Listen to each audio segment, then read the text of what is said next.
The man witnessed a terrifying scene. Not daring to stay any longer in this eerie place, he knew he had to leave immediately. He quickly ran downstairs. As he opened the door, he saw Da Zhuang standing outside. Suddenly, everything here seemed to return to normal. Da Zhuang took Hart away from the old house. On the way back, Hart recounted the strange events to Da Zhuang. But as an atheist, Da Zhuang didn't believe him. He thought it was just Hart's overactive imagination. However, Hart was convinced he hadn't imagined it before long.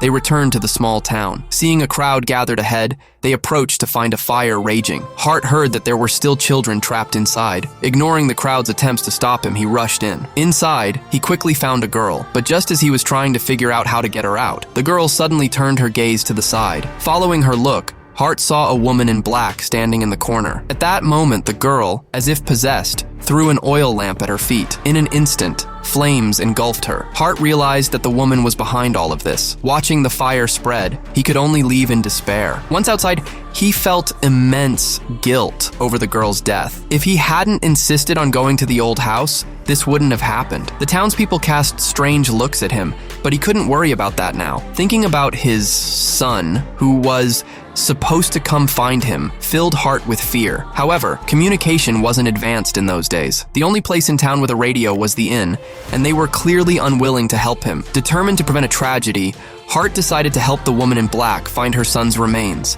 He hoped this would fulfill her last wish and spare his own son. Da Zhuang told him there were no leads on the boy, but Hart insisted he knew where the child was. So, the two returned to the old house once more. They reached the swamp where Hart had seen the child. Hart tied a rope around himself, intending to search for the boy personally. After feeling around in the mud for a while, he finally found the child's body. After cleaning off the muck, he placed the boy on a bed, waiting for the woman in black, hoping to resolve her lingering resentment. Meanwhile, something strange happened with the Zhuang. He saw a child's figure downstairs, and it walked into a room. Thinking it was his deceased son, he followed it inside, but once he entered the room, there was nothing there. Just then, he heard a noise behind him. Turning around, he saw a ghostly figure standing in the doorway. Before he could react, the door slammed shut by itself.